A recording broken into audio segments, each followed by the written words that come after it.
At 7, Chicago's Morning Answer continues next on AM 560, The Answer. Now, from the Signature Bank Studios. If you're looking for the latest news, insight into what it means, and the sharpest opinion, there's only one station in Chicago where you can turn, and it's this one. We're AM 560, The Answer. Top of the morning, Dan, and in for Amy this morning, John Kass, johnkassnews.com. And, John, the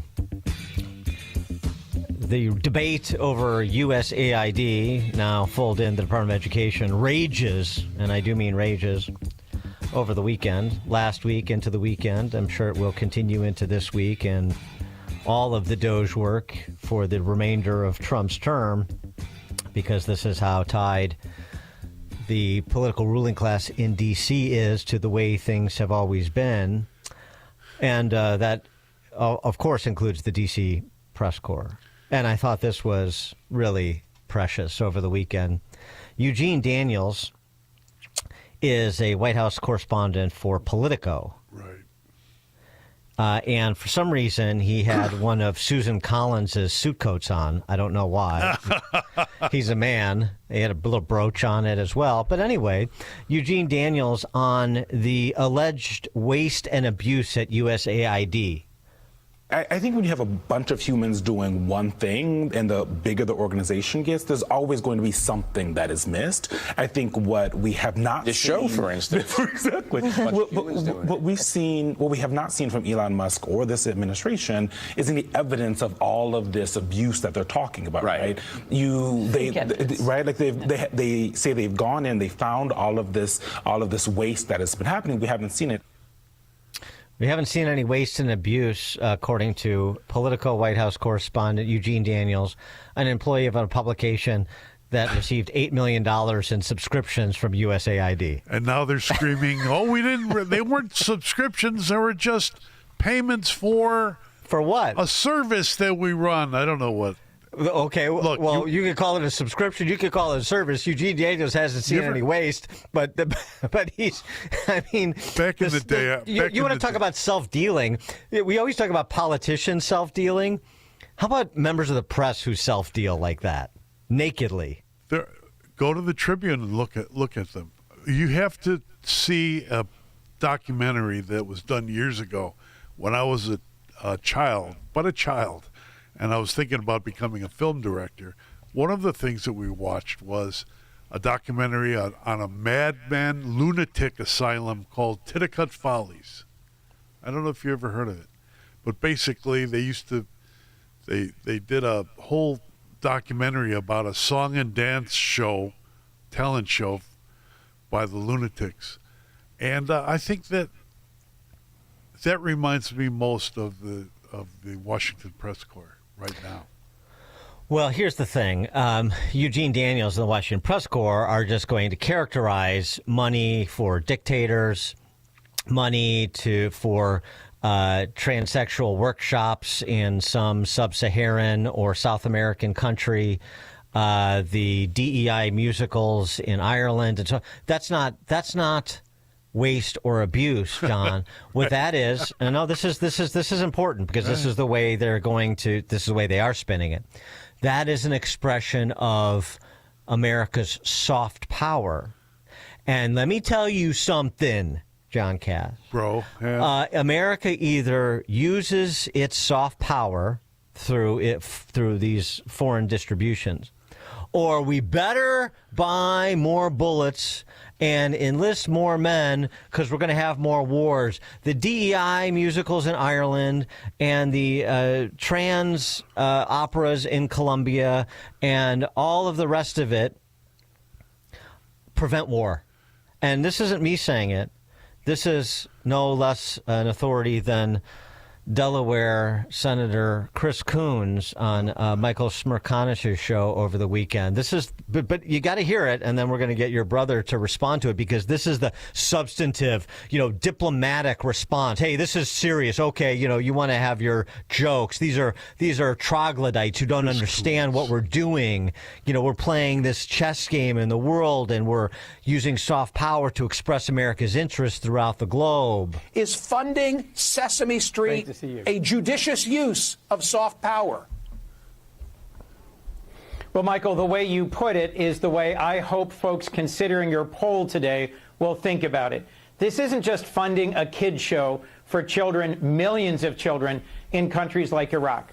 It's a show that helps teach values, helps teach public health, helps prevent kids from dying from dysentery and disease, and helps push values like collaboration, peacefulness, cooperation in a society where the alternative is ISIS, extremism, and terrorism.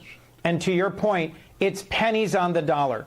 The U.S. Department of Defense has an annual budget of about $850 billion. USAID was spending about $30 billion. It is a small proportion of our total federal spending. And as Joe and I would often say, it's not just soft power, it's smart power. Smart power.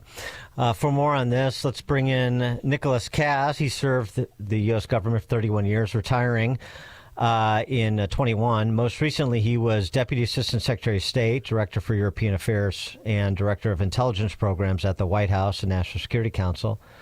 Also a Deputy National Intelligence Officer for Europe at the National Intelligence Council. Nick Kass, thanks for joining us again. Appreciate it.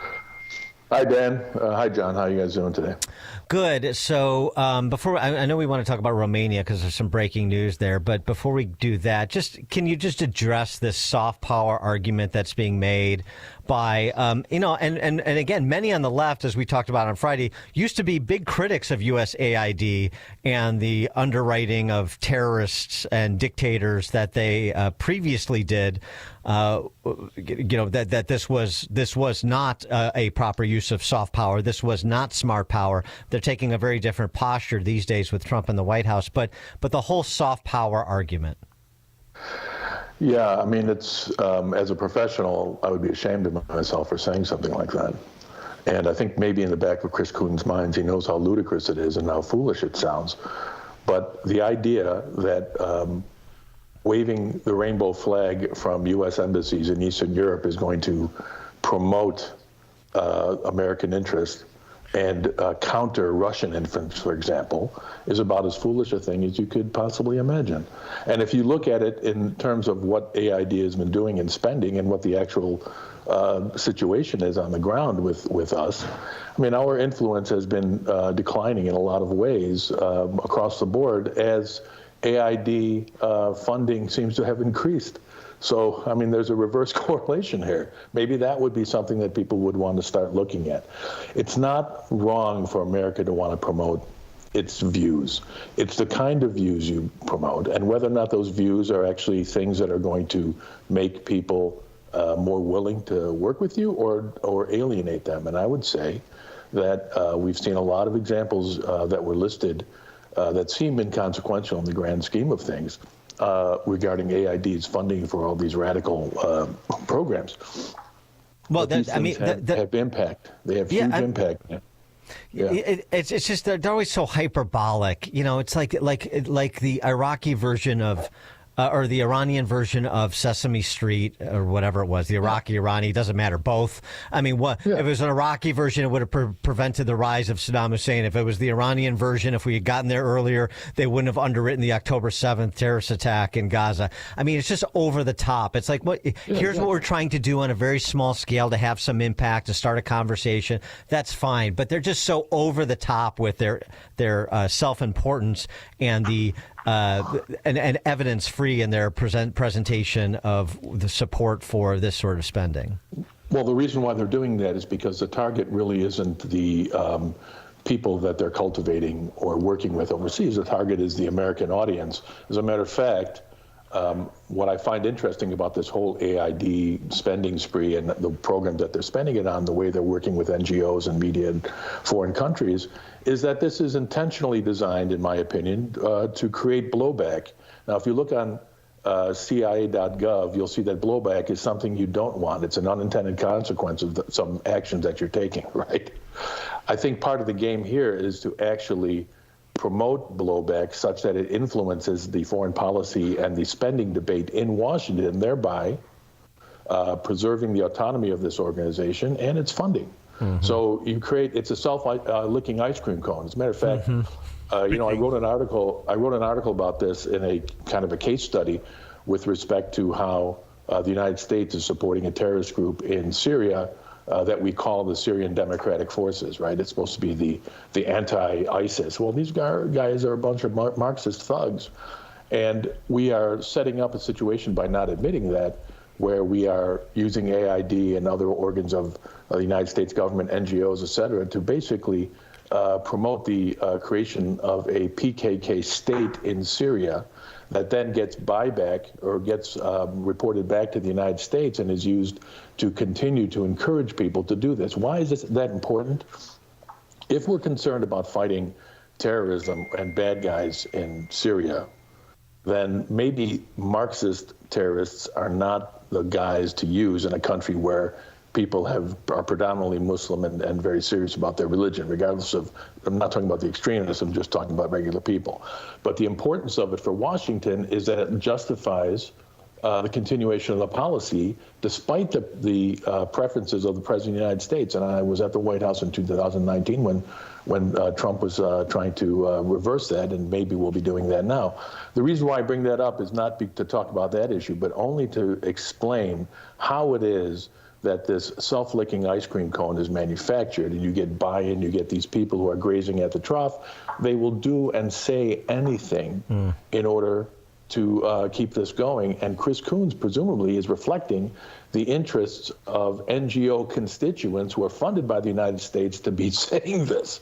So, I mean, it's an extraordinarily corrupt approach to governance, and counterproductive as well, because again, I don't think waving the rainbow flag, for example, in Eastern Europe or the Orthodox world or in the Middle East is the way to win friends and influence people. And I think you know, we're seeing that we're seeing a decline in our influence, in part to the extent to which, through AID and all these other organizations, we're promoting a globalist agenda that seems to give short shrift to actual existing realities on the ground and what people actually care about. What are you concerned about, brother? When as the debate continues, what are you concerned about? Well, I mean, I think that this is just the beginning, and I think what I'm happy to see is that AID has provided a useful example to grab people's attention and to focus the public on why this is so necessary. I mean, it started with a review of the U.S. Treasury. That seems to have gotten very little play. It's rather complex, right, but was apparently very revealing. Clearly seemed to inform the approach of the Trump administration, and particularly DOGE, with Elon Musk and his team of, you know, his happy warriors or his fellow travelers, you know, with their laptops and ability to understand and run algorithms that can reveal so many patterns and information. But it's going to the big targets, and I think, as I didn't get the chance to see the Super Bowl yesterday, but I understand that President Trump, in his interview, said that he's going to ask Elon in 24 hours to start going after the Pentagon. Yeah, that's right. I mean, they paid $1 billion to do an audit on the Pentagon a number of years ago, and it failed, right? So we'll see whether or not this is a way to crack that. But you can imagine some of the horrors that are going to be revealed. And I think what's good about the AID thing, it was so over the top in its unwillingness to take direction from the elected civilians, the actual Article 2 agency or the Article 2 president, executive, and his cabinet members. They were just running rampant. They were running rampant against any kind of congressional oversight as well. So the very fact that agency is being taken down in part by its own stupidity and its own obvious promotion of an ideology that seemed designed to undercut the approach of the President of the United States and his own philosophy on these things, I think is really good, sauce for the goose. And I think will also help as they start to drill in on some of these other ones. And it's not just going to be the intel. I mean, the defense industry, it's going to have to be intelligence as well. And that's why having someone like Tulsi Gabbard confirmed will be so critical. Because if we don't do this, we're not going to get it right. And we have to get it right as we move forward, because we're not in a position where we can afford to just blow money and it doesn't matter, or that we can make mistakes and create disasters and foreign wars that don't mean anything to the United States national interests and not face any implications from that. We're entering a world now where there are other powers that are rising. It's a natural consequence. It's not something that is a result of anything other than the fact that the world is returning to its natural state. We're still going to be the big dog, but if we're going to maintain that, we need to be smart. We need to get rid of precisely all these barnacles that are keeping the ship from sailing properly. And give me the short version. You mentioned NGOs. Trump also ordered a top-down review of all the funding going to NGOs across the board that have implications with respect to border security and geopolitical security. But the NGOs.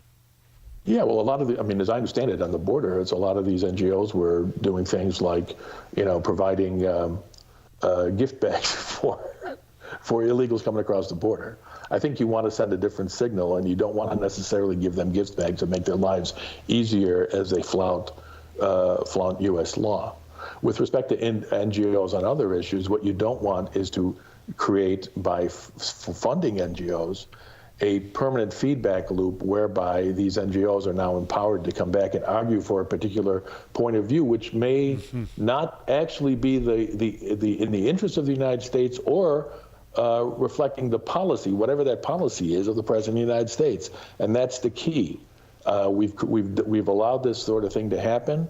It's perpetuating chaos. Where we're spending a lot of money that could be usefully spent elsewhere, like in North Carolina or in L.A., where the fires are, or anywhere else, East Palestine, whatever. Think of the place in the United States where they could really benefit from some real love here. And instead of that, we're getting this kind of class of people who become a permanent fixture, whispering into the ears of the Hill and others, and reinforcing a policy approach that is, antithetical to our interests. We got just like a minute and a half, but the Romanian president has resigned ahead of elections. Yeah. And why is the Romanian election important for America to pay attention to vis-a-vis the UN, vis-a-vis Russia, vis-a-vis what's happening internally in that country? Well, Romania is basically a frontline state and a former East Bloc state. Which had joined NATO in 2007, has been a very good ally of the United States. The problem is that in many respects, while Romania has made great strides, they still suffer under the bureaucratic mentality, shall we say, that predominated during even the Ceausescu era. Now, the ideology has changed, but a lot of the way in which the bureaucracy operates and the political system operates owes a lot to that kind of top-down heavy sort of stuff. The president resigned amid some considerable controversy. One, because of the interruption of the presidential election back in November, when a nationalist candidate came out of nowhere to win. That was portrayed initially as a reflection of Russian meddling. President Iohannis was the prime figure in the cancellation of that election because they were scared that this guy was going to win in the second round. And he'd already worn out his welcome for a lot of Romanians. It's kind of a rough situation here economically. And there is back channel chatter among, let's say, retirees from various elements of the state that suggests that he himself has associated with precisely the kinds of problematic Russians that he was accusing others of associating with. So that's a backstory that probably has an element of this. And, we're going to have to clean that up. I don't know if it's being reported in the United States yet. I was looking on the phone before I started talking to you, and I hadn't seen anything, but maybe there's some news out there. I doubt you'll get that. Sounds like Russiagate, the Romanian version. Nick Kass served with U.S. government for 31 years. Most recently, he was Deputy Assistant Secretary of State, Director for European Affairs, and Director of National Intelligence Programs at the White House National Security Council. Nick Kass, thank you again for joining us. Appreciate it. Thank you, gentlemen. Thanks, Nick. And he joined us on the Turnkey.pro text line. Coming up at 7:07, we'll turn our attention to the Middle East and Zelensky's spoiling for a deal with Trump to end the war in Eastern Europe between Ukraine and Russia. That's at 7:07. Stephen Bucci from the Heritage Foundation. Now we check the headlines with Mike Scott. Jury deliberations continue.